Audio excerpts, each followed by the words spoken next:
réseaux sociaux buzz. Bakpatou, Songi Songi, Kongosa, Koromoto, Legede. Venez. Venez vous informer en temps réel. Écoutez les critiques, les analyses avec Maman Buzz sur réseaux sociaux buzz. Ici, pas de critiques stériles, ni tête ni queue, pas de polémique. Maman réseau, Maman Buzz de tout le monde est là. Maman Buzz sur réseaux sociaux buzz et Lengue Zangali Passa. Le goût qui n'a pas de concurrent. Déborah, 17 ans. 17 ans. Elle prenait le sperme des hommes pour amener ça chez son sugar daddy. Ce que ce sugar daddy faisait avec le sperme, elle a su après que son copain qu'elle aimait énormément était décédé. C'est une histoire vraie, c'est raconté par elle-même. En voici la preuve.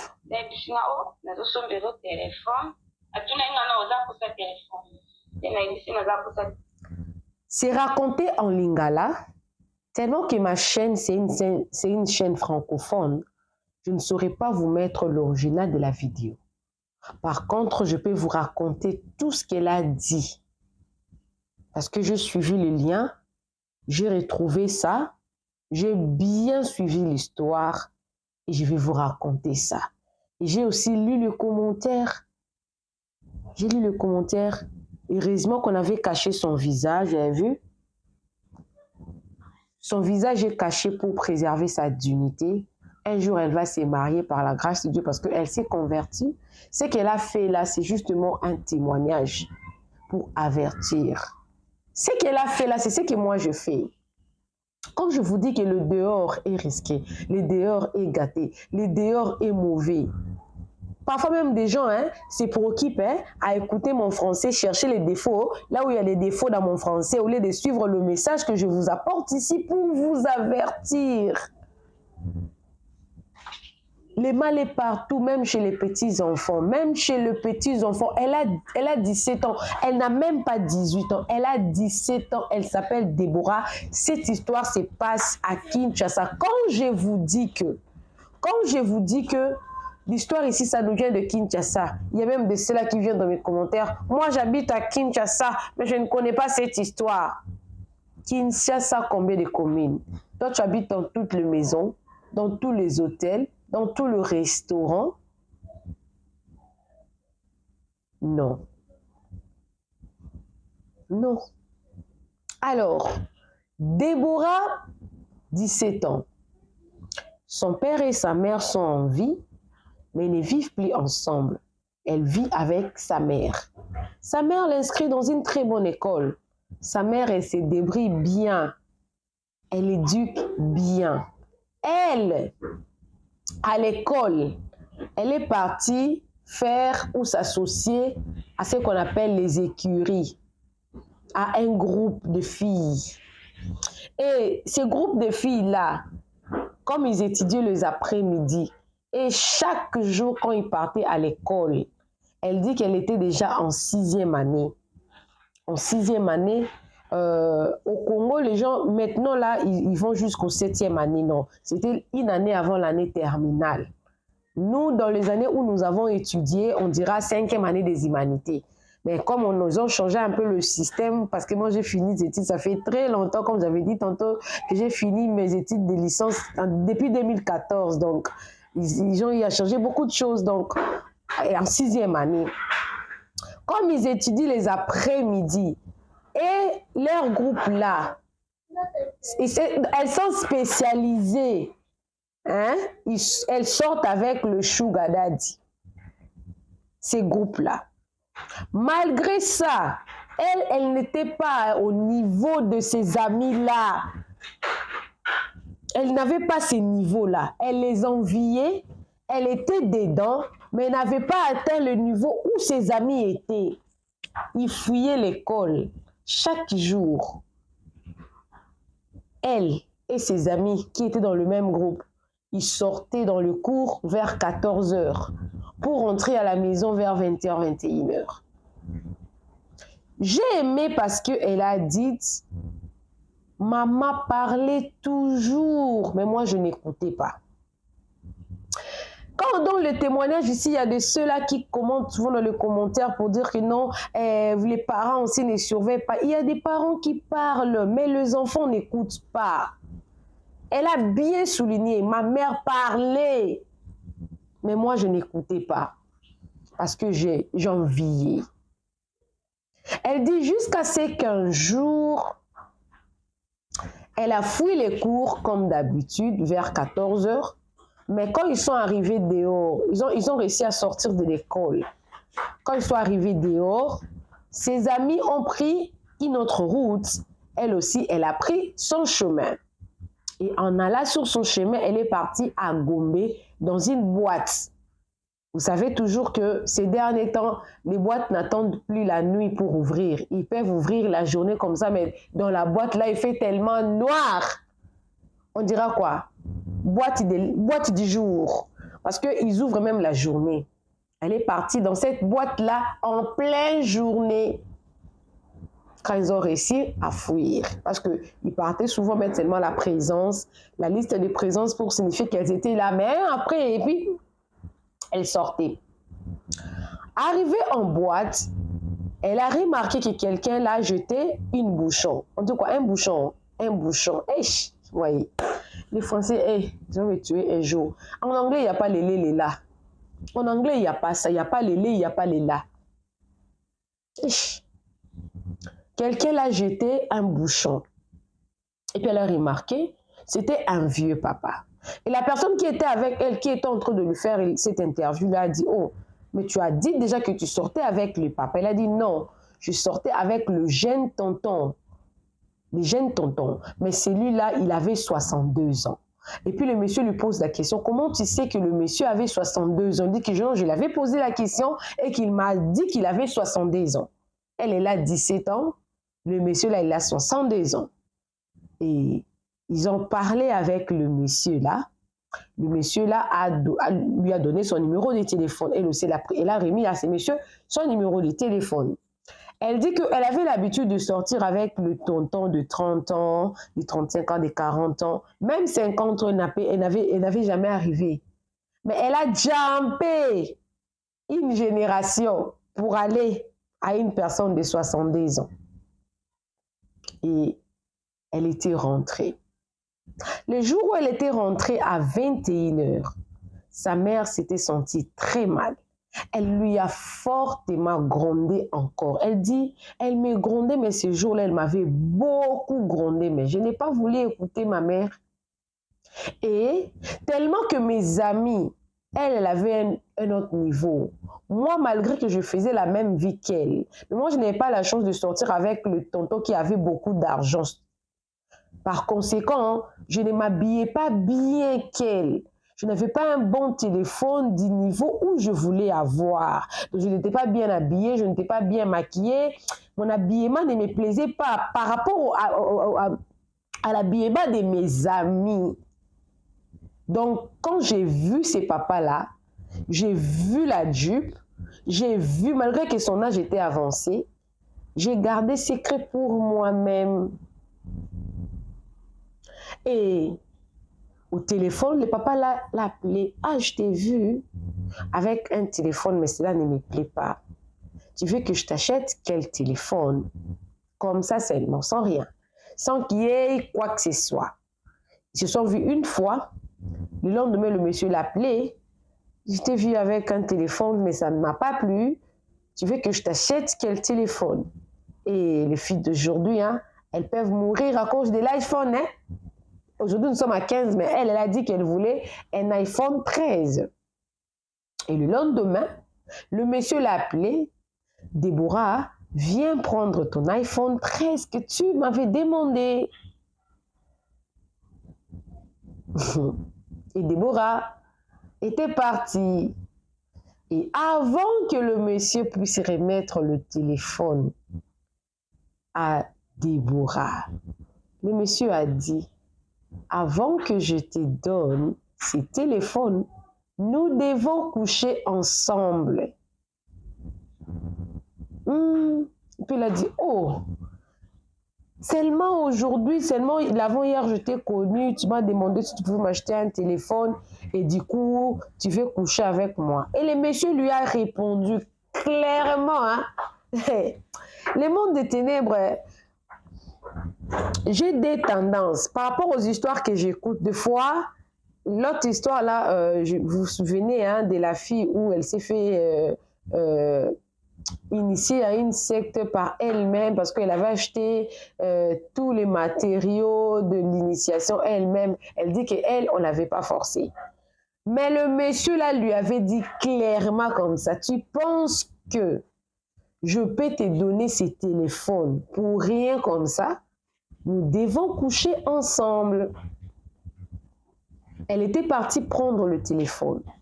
Quand elle est arrivée là-bas, tellement qu'elle a envié les amis. Elle a regardé iPhone 13. Hey, je dois prendre ça. Elle a accepté. Elle a couché avec ses papas-là de 62 ans. Elle n'avait pas dormi à la maison ces jours-là. Un enfant de 17 ans. Je suis en train de marteler sur le point que sa mère est en train de parler pour vous dire que des fois, ce n'est pas les parents, des fois, c'est la personne elle-même qui fait ses choix. Voilà pourquoi la Bible dit, « Je mets devant vous la vie et la mort, mais choisissez la vie. » Et c'est comme ça que, quand ils ont fini de coucher ensemble dans un hôtel, et là où ils ont passé une nuit ensemble, le matin, les messieurs lui donnera encore une autre condition.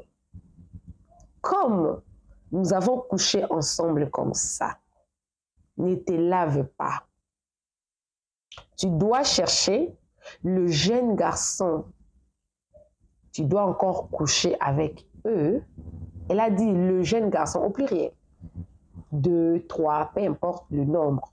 Tu dois encore coucher avec eux.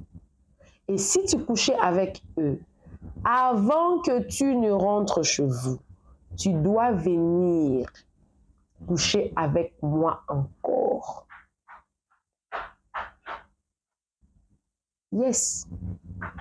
Mais comme c'était la première fois, le monsieur lui a fait une faveur. Il lui a fait une faveur, c'est pas le jour-là. C'est pas le jour-là, elle va le faire un autre jour. En attendant, elle avait l'iPhone. En rentrant à la maison, sa mère s'était sentie très mal. Elle lui a grondé encore. Elle lui a grondé fortement. Et les jours d'après, elle ne pouvait plus sortir directement parce qu'elle avait aussi peur de sa mère. Mais comme c'était déjà la route, elle avait choisi des messieurs-là. Lui a remis, non, l'argent et l'iPhone. Elle dit que le monsieur lui a donné de $100. À part les iPhones-là, le monsieur lui donnait des $100. Ce n'est pas la somme extravagante. $100. Mais elle enviait quand même. Et il s'est fait que les jours où elle avait réussi à sortir et tout, parce qu'il causait avec, non, les messieurs ne pouvaient pas aller over la décision des parents, non? Les jours où elle avait réussi à sortir, elle est sortie, elle est partie. Le matin, elle a couché avec le monsieur dans un hôtel et c'est comme ça qu'elle a commencé. Elle avait une mission. Elle est une jeune fille. Elle a 17 ans. Donc, les hommes là qui aiment Bouka Lelo, Lamba Lelo, comme on dit, tu te rencontres avec une fille le même jour, tu couches avec elle le même jour, tu dis que cette fille-là, elle est facile à abattre. Elle n'est pas facile à abattre. C'est toi qui es facile à abattre. C'est toi qui es facile à abattre. Vous pensez que toutes les filles avec qui tu as sorti là, je parle maintenant aux hommes qui n'aiment pas des femmes qui n'aiment pas voir les femmes, qui n'aiment pas voir les femmes devant leurs yeux là. C'est à vous que je suis en train de parler. Vous pensez que les filles avec qui vous sortez les mêmes jours là, tu la racontes le même jour, tu la couches le même jour, tu penses que c'est naturel. Prenez garde car le jour sont mauvais. C'est comme ça que le jour-là, elle avait respecté cette condition-là à la lettre parce que le monsieur l'avait promis que si tu faisais ça, tu deviendras riche. Et le jour où elle était partie coucher avec ce papa-là, elle lui a posé la question. Pourquoi est-ce que tu me demandes, quand je couche avec toi, je dois aller coucher avec le jeune? Le monsieur était encore plus clair. Le monsieur était encore plus clair avec elle pour dire que c'est mon grand maître qui me demande de faire ça. Et si tu fais ça, tu auras beaucoup d'argent que ce que tu as là. Et comme elle enviait, elle dit que j'enviais tellement mes amis. Elle a bien souligné que j'enviais tellement mes amis. C'était pour moi une opportunité de me faire de l'argent. Moi, ma mission était seulement que d'aller coucher avec d'autres hommes après avoir couché avec le monsieur là de 70 ans. Et quand elle a fini de coucher avec le monsieur là de 70 ans, elle ne s'est pas lavée. Elle est sortie comme ça. Elle est partie. Elle a couché avec 2 autres garçons le même jour. Avant qu'elle puisse rentrer chez elle, elle a rappelé les messieurs. Le monsieur l'a donné l'endroit où elle devrait se rencontrer avec lui. Qu'est-ce que le monsieur a fait? Excusez-moi. Je dois dire ça clairement et nettement parce que si je ne dis pas ça, vous n'allez pas comprendre ce que le monsieur faisait. Le monsieur l'a cissé en bas, dans le jardin secret. Il a tout cissé avec sa bouche. Et ensuite, le monsieur n'était plus passé par là. Elle a demandé à la fille de lui faire ça, de coucher avec elle par derrière. Le monsieur qui était en train de faire l'interview à la fille lui a demandé, tu as fait ça seulement cette fois? Elle a dit non, je fais ça plusieurs fois. Je ne me souviens même plus du nombre. Mais en faisant ça, peut-être elle ne savait pas qu'elle était en train en fait de donner des sacrifices. Parce que la sémence des hommes, les spermes, c'est la vie. Nous tous nous sommes nés parce que nos parents ont donné leur sémence, non? Yes, c'est la vie. C'est la vie. C'est la vie. Jusqu'à ce qu'un jour, brusquement comme ça, un matin, le monsieur l'a appelé. Hé, Déborah, viens, j'ai 3000 $ à te donner. J'ai 3000 $ à te donner, viens. Et elle s'est précipitée pour aller prendre ces 3000 $. Arrivée là-bas, le monsieur lui dit, avant de te donner ces 3000 $, tu dois, comme d'habitude, non? On doit faire ce qu'on fait, non? La même synthèse, la même cérémonie, non? On doit le faire. Elle aussi, elle était déjà habituée à ça, non? Ce n'était plus quelque chose de nouvel et tout. Ils ont fait. Mais ce jour-là, malheureusement, elle a cherché à coucher avec un inconnu, comme d'habitude. Même, il n'y avait pas. Même, tantine, il n'y avait pas. Elle a cherché, parce que la journée ne devrait pas finir sans qu'elle puisse rentrer auprès de son monsieur pour lui donner la sémence des hommes qu'il avait pris. Même elle, il n'y avait pas. Il n'y en avait pas, je vous dis, il n'y en avait pas. Jusqu'à ce que, en faisant tout ce qu'elle était en train de faire là, elle avait son copain qui l'avait déviergé. Comme les hommes, non? À la maison, non? Quand l'homme est infidèle là, il peut sortir avec plusieurs femmes. Mais la nuit, il va rentrer dormir avec sa femme qu'il a épousée. C'est pareil aussi avec elle. Elle a cherché un inconnu, elle n'a pas trouvé.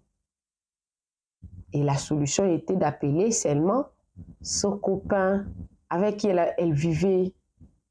C'était sa vie à elle. Mais son copain, elle était en train de lui protéger. Mais comme elle ne savait pas quel était le sort de tous ces hommes avec qui elle sortait, elle ne savait pas, elle ne connaissait pas les conséquences. Comme elle devait quand même remplir seulement les conditions que ce monsieur-là l'avait données. Quand on couche avec toi, avant que le soleil ne se couche, tu dois me ramener la sémence des hommes que tu prends pour que on couche encore ensemble. Il était hors. Le monsieur là l'avait posé la question avant de continuer. Comment tu fais pour garder le sperme des hommes? Parce que ça sortait. Elle dit non, j'ai gardé ça très bien. Je mettais des compresses. Moi-même, je savais, des fois même le sachet avant des compresses. Moi-même, je savais comment je gardais ça. Faites très attention. Elle a appelé son copain. Elle a dit, tu es où mon chéri? J'ai besoin de te voir. Le copain là ne connaissant rien de sa copine, l'innocent, savait qu'elle avait une copine de 17 ans. Peut-être qu'il avait aussi des projets pour elle. Elle est partie chez lui. Elle lui a supplié, j'ai besoin de toi et tout. Elle dit, les garçons d'autrui avaient dit non, pas aujourd'hui. Elle dit, j'ai insisté. J'ai insisté pour qu'on le fasse seulement. Et tellement que les hommes, ils sont faibles, surtout devant la femme qui l'aime. Oh. Son copain a cédé. Ils ont couché ensemble. Il est parti chez son monsieur, le sugar daddy de 70 ans. Ils ont fait comme d'habitude. Elle a pris $3000. Elle a mis dans les sacs. Elle a mis dans les sacs. En rentrant vers la maison, à Kinshasa, vous connaissez, non? Il y a un phénomène là qu'on appelle le phénomène Kuluna. Les Kuluna l'ont arraché son sac. Et le téléphone iPhone 13 et le $3000 qui était dans le sac, on a volé tout. On a volé tout. Tout. Elle s'était sentie mal. Elle n'avait pas le numéro de son sugar daddy en tête. Elle s'est sentie très mal. Je suis sortie avec mon copain pour avoir peut-être le $3000. On me l'a volé avec les iPhones. Toute sa vie était ça. Et tellement qu'elle était rentrée tard ce jour-là, elle était aussi dans le stress de son sac, son téléphone, son argent qu'on avait volé. Elle a pris des jours. Des jours. Après ces 2 jours-là, aujourd'hui, elle a couché avec le monsieur. On a volé son téléphone et tout. Elle n'avait plus de téléphone, elle n'avait plus de contact. Elle n'a pas parlé avec son copain. Le lendemain, après le lendemain, elle s'est vue avec la petite sœur de son copain qui lui dira que ton homme, il est très malade le matin. Et tellement qu'elle n'avait pas de téléphone, elle a quand même demandé le téléphone de sa maman, où elle devait quand même se connecter pour faire signe à son papa là qui non, regarde, le jour où j'étais avec toi, vous m'avez volé ça parce qu'elle n'avait plus de contact. En entrant seulement sur Facebook, la première publication qu'elle a vue, c'était la publication de son copain là qui était décédé. C'est en ces moments-là qu'elle a compris que tous les hommes avec qui elle a couché et qu'elle a ramené leurs sémences auprès de ces messieurs-là, c'était en fait de sacrifier ces personnes-là à mourir. Elle s'est sentie mal. Elle a touché la tête. Malgré ça, comme elle n'avait dit à personne, comme elle avait gardé ces secrets-là dans son fin fond, les femmes ont un cœur dur. Les femmes, c'est comme on garde la grossesse là qu'on garde le secret. Nous avons un cœur dur. Elle a gardé. Sauf qu'après l'enterrement, elle a commencé à voir c'était comme une ombre qui apparaîtrait chaque nuit pour demander, pour lui dire que pourquoi tu m'as fait tuer? Pourquoi tu m'as fait tuer? Pourquoi? Qu'est-ce que je t'avais fait pour le faire? Mais elle ne pouvait rien dire à personne, comme ça venait comme un songe. Elle a gardé cette culpabilité-là. Elle a aussi arrêté avec ses papas-là. Parce qu'à ce moment-là qu'elle avait compris qu'elle venait de sacrifier un innocent et qu'elle a sacrifié plusieurs fois des innocents. Et sa vie n'était plus la même. Jusqu'à ce qu'un jour, dans son quartier, elle était en train de marcher. Elle n'avait... Quand je dis qu'elle n'avait rien dit à personne, elle n'avait rien dit à personne. En marchant sur la route, il y avait une voiture qui venait vers elle. Elle aussi, elle allait dans le sens opposé de la voiture. La voiture s'est arrêtée. Il y a eu le pasteur qui lui a délivré. Il lui a dit, ma sœur, ma fille, change ta vie. Donne ta vie à Jésus. Tu seras sauvée. Elle dit que ma vie était déjà perdue. J'avais tellement de regrets. Tellement de regrets. Comme vous la voyez là. iPhone 13. Comme vous la voyez là. Elle a même perdu le goût de l'iPhone, le goût des habits, le goût de tout. Elle a compris en ce moment-là que vanité des vanités. C'est comme ça que cet homme de Dieu l'a aidée. Elle a confessé. Elle a prié pour elle. Elle est délivrée. Voilà pourquoi elle est revenue pour donner son témoignage, pour avertir, pour qu'elle soit aussi libérée. Vous qui aimez sortir avec les filles, tu la dragues aujourd'hui, tu la mougoues aujourd'hui. Il y a d'autres femmes, il y a d'autres filles qui sont en mission. Et aussi, il y a des hommes qui sont également en mission pour vous, des filles qui aimez sortir avec n'importe qui. C'est comme ça qu'elle a été sauvée. Mais toutes ces personnes-là étaient parties. Quand on vous dit toujours, n'enviez pas, n'enviez pas, n'enviez pas. L'envie est un péché. L'envie est un péché. Un péché. Voilà l'histoire. Appelez-moi Maman Réseau, appelez-moi Maman Buzz. Il y a certaines histoires, les gens me racontent. Il y a certaines histoires comme là, j'ai vu, c'était intéressant, je vous ai raconté. Mais si tu veux m'envoyer ton histoire, sens-toi très à l'aise de m'écrire avec ces numéros ici. Prends le temps de me donner des détails comme la fille ici. Elle a donné les détails de tout ce qu'elle a fait. Tout sauf rien. Tout sauf rien. Mais ça fait très mal. Cette génération est une génération très compliquée. Mais ce n'est pas parfois les parents. Voilà pourquoi j'insistais toujours que ce n'est pas parfois les parents. C'est nous-mêmes qui prenons les mauvaises décisions. Parce que sa mère s'est débrouillée pour l'envoyer à l'école. Elle comptait peut-être à son avenir. 17 ans. 17 ans. Tu veux une publicité, tu veux une promotion, tu veux que je puisse booster ta chaîne YouTube.